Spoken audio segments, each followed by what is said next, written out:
ये नैनीताल की अगले दिन की मॉर्निंग थी हमारी। और फिर हमारा जाने का वक्त आ गया था। 2 रात हम मोहन के पास रुके। उसके बाद हमें निकलना था, क्योंकि हमें 1 रात नैनीताल होटल में बिताना था। हम 2 रात मोहन के पास रुके और मैं तो इतना रोए जा रही थी। विदाई का टाइम हो गया। अब ये बुलबुल के तिलक कर रहा है मोहन और विदा कर रहा है बुलबुल को। इनके एक हल्दी का टीका लगाते हैं, एक सिंदूर का टीका लगाते हैं। पहाड़ में ऐसा होता है, कोई पहाड़ी फूल होता है वो जो माथे पे लगाते हैं, कहते हैं दीदी ये शुभ माना जाता है। फिर उसके बाद गोलू के तिलक करा मोहन ने, गोलू को विदा करा। और बिल्कुल ऐसे फीलिंग आ रही थी कि जैसे मैं मायके से ही विदा होके जा रही हूँ। कहते हैं ना कि मायका चाहे गरीब हो चाहे अमीर हो, मायका ही होता है। लेकिन मोहन ने मेरे को मतलब इतना प्यार दिया, इतना इज्जत दी मुझे कि मैं आप लोगों को बता नहीं सकती।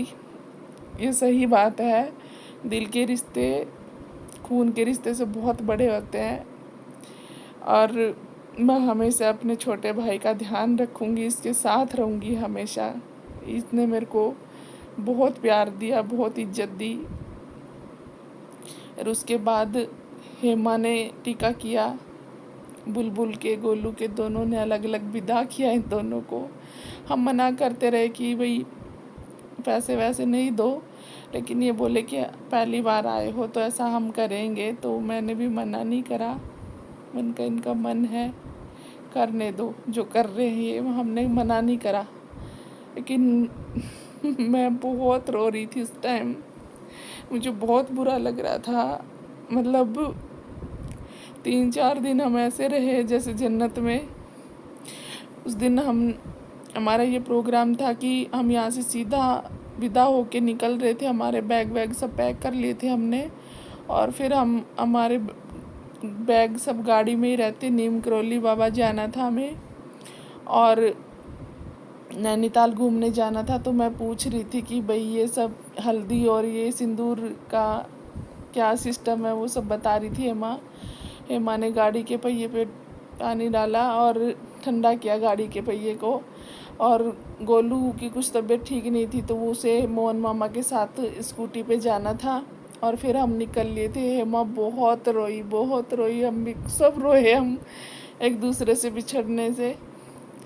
मतलब बहुत प्यार और इज्जत, मैं कहती हूँ भगवान ऐसा भाई सबको मिले। बहुत अच्छा रिश्ता होता है भाई बहन का। और फिर उसके बाद उस दिन संडे था, आप जाम देख सकते हो नीम करौली बाबा के, कितना जाम लगा हुआ था। और हमारे कैब वाले भैया ने हमें बहुत 1.5-2 किलोमीटर पहले ही उतार दिया था, क्योंकि आप देख सकते हो गाड़ियाँ कैसे फंसी हुई थी। फिर हम नीचे पैदल गए 1.5-2 किलोमीटर। ये देखो गाड़ियों का जाम आप देख सकते हो। हमारी गलती ये हुई कि हम संडे वाले दिन आ गए और उस दिन कोई सेलिब्रिटी आया हुआ था, तो उसकी वजह से बहुत ज़्यादा भीड़ थी। ये मोहन का बेटा है भरत, ये मेरे आगे आगे चल रहा था। इसको ये डर लग रहा था कि कभी मेरी बुआ, मोटी बुआ थक ना जाए। ये मेरे साथ ही था कि बुआ जी आप मेरे साथ साथ रहो। इसकी तबीयत भी ठीक नहीं थी, हम ज़बरदस्ती लेके आए थे। मैंने कहा बच्चों को कहीं नहीं लेके गया मोहन। तो इस एक उसका तो एग्ज़ाम था बड़े वाले का, तो वो नहीं आ पाया। तो फिर हम भरत को लेके आए थे साथ और हम पैदल चले जा रहे थे। काफ़ी दूर पैदल चले हम, था तो ढलान में ही रास्ता, लेकिन काफ़ी दूर पैदल चले। पर कहते हैं कि नीम करौली बाबा सबको नहीं बुलाते। और मैं किस्मत वाली थी, मेरी फैमिली किस्मत वाली थी। और मोहन नीम करौली बाबा को दिखाने का एक जरिया बना और हम नीम करौली बाबा को देख के आए।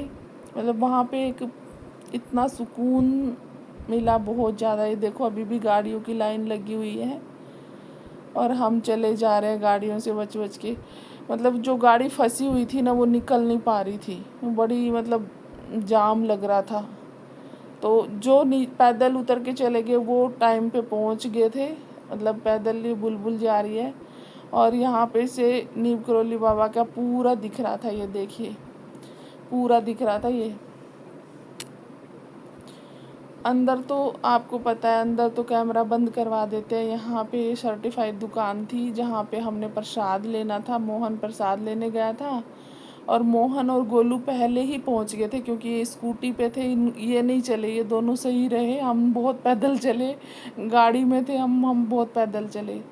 यहाँ से मोहन ने प्रसाद ले लिया था और फिर हम चल पड़े थे, सारे लाइन में लग गए थे प्रसाद लेके। वहाँ पे बंदर इतने ज़्यादा थे, बहुत ज़्यादा बंदर थे वहाँ पे। कहते हैं कि नीम करोली बाबा के से अगर आप कंबल लाते हो ना, कहते हैं कि जिस पेशेंट के कैंसर हो रहा होता है और उस पेशेंट को कंबल उड़ा दिया जाता है तो कैंसर ठीक हो जाता है। यहाँ पे हम हाथ धो रहे थे अंदर जाने के लिए, और ये भरत और गोलू इतने बदमाश थे, हाथ धो के पानी लेकर बंदर के मुंह पे मार दिया था। अब वो बंदर काट लेता है इनको, इतने बदमाश हैं ये दोनों। फिर आगे हम मंदिर में जा रहे थे और एक जगह पे उन्होंने पहले ही बोल दिया था कि भाई फ़ोन यहाँ जमा करवाना है।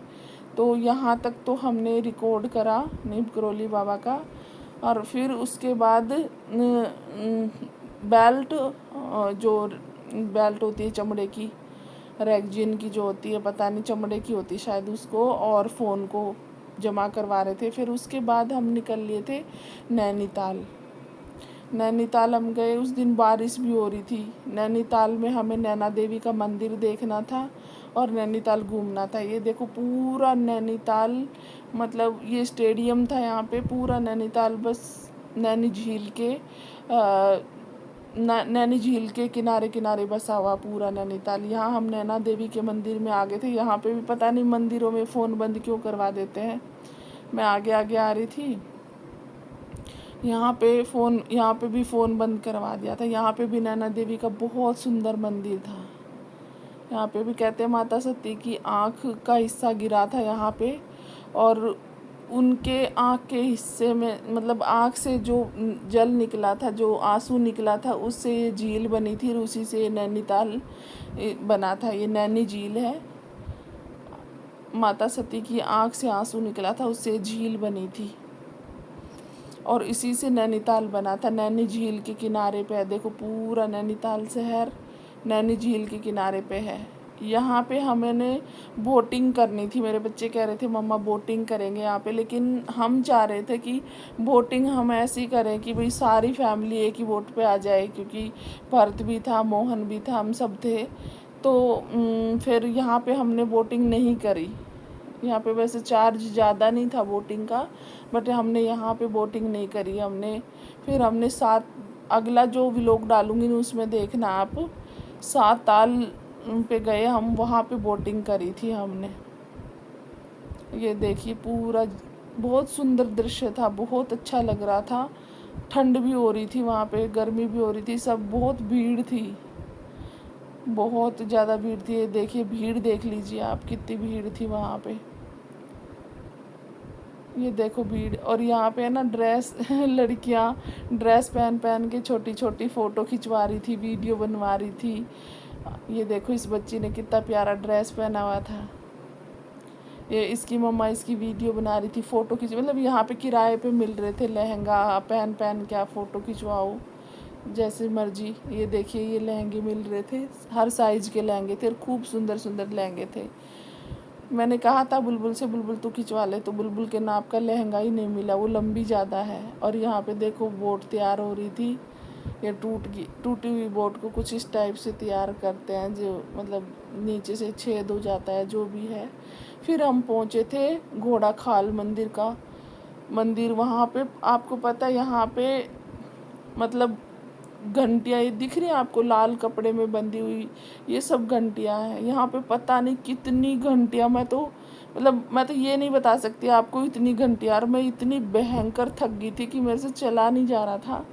और यहाँ पे इतनी ज़्यादा घंटियाँ थी, बहुत ज़्यादा। और उस पर आपकी जो भी इच्छा है ना, जो भी इच्छाएँ होती, वो घंटी के साथ आप कागज़ में बांध के और लगा दो। कहते मोहन बता रहा था कि दीदी हर एक इच्छा पूरी होती है यहाँ पे। और यहाँ पे है ना, मेरे ना जैसे ही मैं उठी ना, मेरे सिर में एक घंटा लगा ज़ोर से। तो मैं बोली भाई मेरे इतना ज़ोर से घंटी लगी, मेरा सिर चकरा गया। तो मोहन बोला दीदी आपको प्रसाद मिल गया, अब आपको आशीर्वाद मिल गया ग्वाल बाबा का। यहाँ पे